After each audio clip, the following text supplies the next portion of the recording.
पदार्थों की कारण शक्ति। पदार्थों को जिस रूप में हम देखते हैं, समझते हैं, वस्तुतः उनकी भीतरी गुप्त शक्ति उससे कहीं अधिक होती है। पानी गड्ढे या तालाबों में ढेरों भरा पड़ा रहता है, पर उसकी कुछ विशेष शक्ति प्रतीत नहीं होती। पर जब उसे भाप के रूप में परिणत किया जाता है, तो एक छोटी टंकी भरा पानी हजारों मन भारी रेल को तूफान की चाल से दौड़ा ले जाता है। रेल की चाल वस्तुतः उस थोड़े से कुछ मन पानी की शक्ति है, जिसका साधारणतः कुछ विशेष महत्व प्रतीत नहीं होता। पानी की सूक्ष्म शक्ति हम तब अनुमान करते हैं जब वह रेल दौड़ाने का चमत्कार दिखाता है। साधारण बुद्धि उस छिपी शक्ति को समझने में प्रायः असमर्थ ही रहती है। पानी की यह सूक्ष्म शक्ति वह हुई जिससे रेल चलती है। इससे भी अधिक सूक्ष्म एक और शक्ति उसमें है, जिसे कारण शक्ति या अध्यात्म शक्ति कहते हैं। पानी में पवित्रता की कारण शक्ति सन्निहित है। जल प्यास को बुझाता है, यह सर्वविदित है। कपड़े, शरीर या फर्श का मैल धो डालना भी उसका गुण है। यह बातें सभी को विदित हैं, पर उसकी कारण शक्ति को पहचानना हर किसी का काम नहीं। यह मशीनों की सहायता से नहीं जानी जा सकती। वैज्ञानिक उपकरणों की पहुंच अभी इतनी नहीं हो पाई है जिससे यह जाना जा सके कि किस पदार्थ में क्या कारण शक्ति सन्निहित है। उसकी समुचित परीक्षा अध्यात्म शक्ति से ही होती है। जल में कारण शक्ति पवित्रता की है। वह न केवल हमारे शरीर का मैल छुड़ाता है, वरन आत्मिक दृष्टि से भी हमें पवित्रता प्रदान करता है। हिंदू धर्म में स्नान का महत्व बहुत बताया गया है। प्रत्येक धार्मिक कार्य के पूर्व स्नान आवश्यक है। दैनिक जीवन में भी नित्य स्नान के बिना भजन नहीं होता। स्वास्थ्य विज्ञान की दृष्टि से जाड़े के दिनों में रोज स्नान करना आवश्यक नहीं। यूरोप के ठंडे देशों में लोग बहुत बहुत दिनों बाद नहाते हैं, पर उससे इनके स्वास्थ्य में कोई अंतर नहीं आता। जाड़े की ऋतु में वैसे ही स्थिति जब इस देश में हो जाए तो शरीर शास्त्र की दृष्टि से स्नान की उतनी आवश्यकता नहीं रहती, परंतु अध्यात्म दृष्टि से पानी के अंदर जो पवित्रता प्राप्त हुई है, उसका उपयोग अंतःकरण की पवित्रता बढ़ाने तथा स्थिर रखने की दृष्टि से नितांत आवश्यक माना गया है। इसी आवश्यकता की पूर्ति के लिए हमारी धर्म परंपरा में स्नान को एक आवश्यक धार्मिक कर्तव्य माना गया है। जल की स्थूल शक्ति खेती सींचने, ठंड के बनाए रखने, प्यास बुझाने तथा सफाई करने की है। उसकी सूक्ष्म शक्ति रेल को दौड़ाने जैसे प्रचंड कार्य कर सकने वाली सामर्थ्य के रूप में परिलक्षित होती है।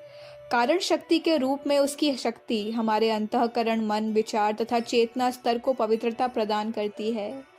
सूक्ष्मदर्शी ऋषियों ने अपनी लाखों वर्षों की तप साधनाओं द्वारा उपलब्ध अपनी आत्मशक्ति से संसार के विभिन्न पदार्थों का अन्वेषण एवं विश्लेषण करके उनकी कारण शक्ति का पता लगाया था और उसके द्वारा मनुष्य के गुण, कर्म, स्वभाव में आवश्यक हेर फेर करने की प्रक्रिया बनाई थी।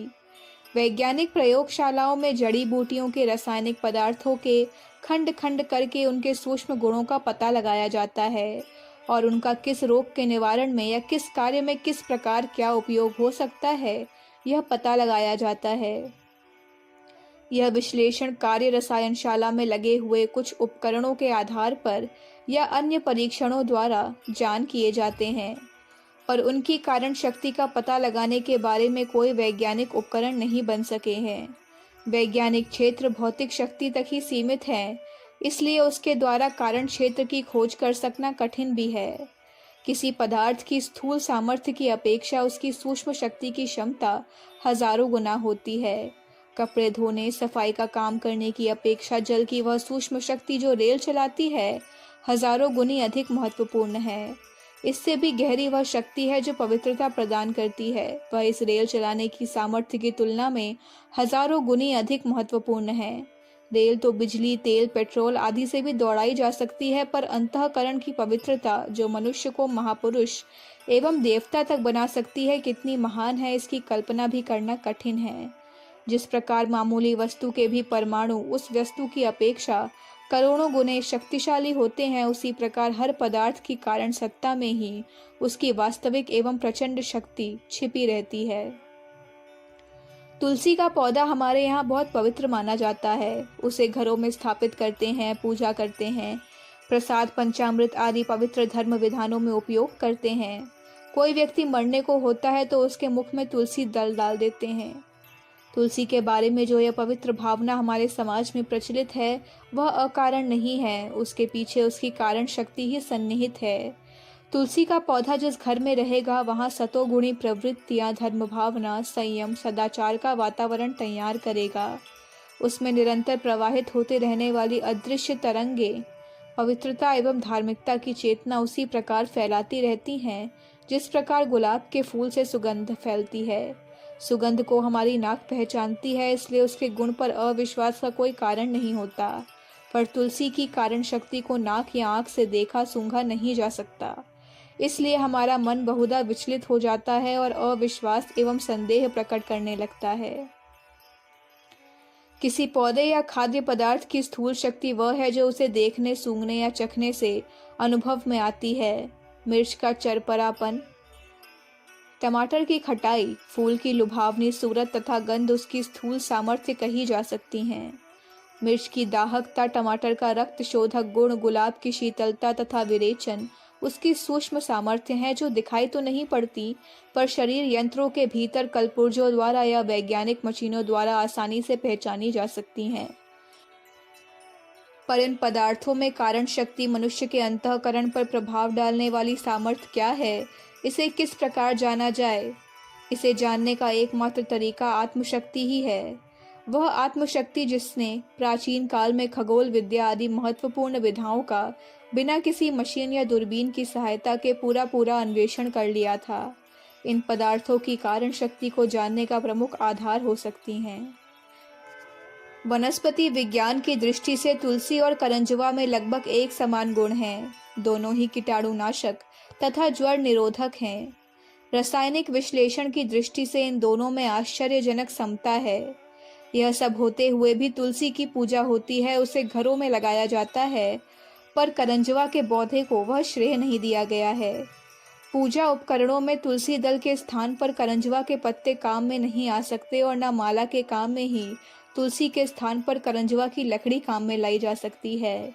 इस भेदभाव का आधार दोनों की कारण शक्तियों में अंतर होना ही है।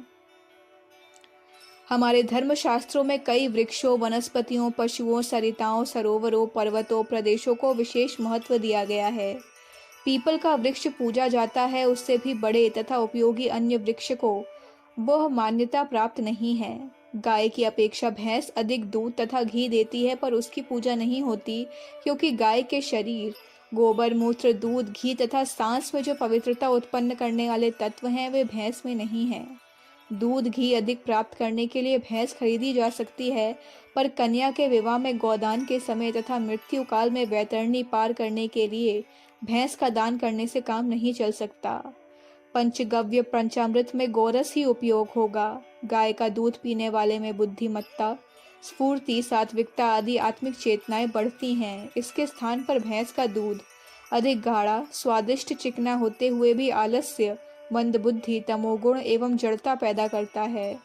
मशीनों से इस अंतर को साबित नहीं किया जा सकता, पर दो व्यक्तियों को गाय और भैंस के अलग अलग दूध पिलाकर कुछ ही दिनों में उसके स्वभाव में उत्पन्न होने वाला अंतर आसानी से जाना जा सकता है। कारण शक्ति की परीक्षा का सीधा तरीका यही है कि उन पदार्थों का उपयोग व्यक्तियों को कराकर देखा जाए कि उनके अंतः क्षेत्र में पहले की अपेक्षा क्या अंतर हुआ। यद्यपि जीवन की गतिविधियां अन्य कारणों पर भी निर्भर रहती हैं, पर कोई भी पदार्थ अपनी सूक्ष्म चेतना का प्रभाव उपयोग करने वाले पर छोड़े बिना नहीं रहता है। इसलिए हमें प्रत्येक पदार्थ का उपयोग करने से पूर्व उसकी कारण शक्ति के बारे में जानकारी प्राप्त कर लेनी आवश्यक है। अखंड ज्योति, मई 1959, पृष्ठ संख्या 18, 19, 20। हमारे YouTube चैनल विचार क्रांति दूत अखंड ज्योति पत्रिका को सब्सक्राइब करें एवं अगली वीडियोस प्राप्त करने के लिए बेल आइकन दबाएं। धन्यवाद।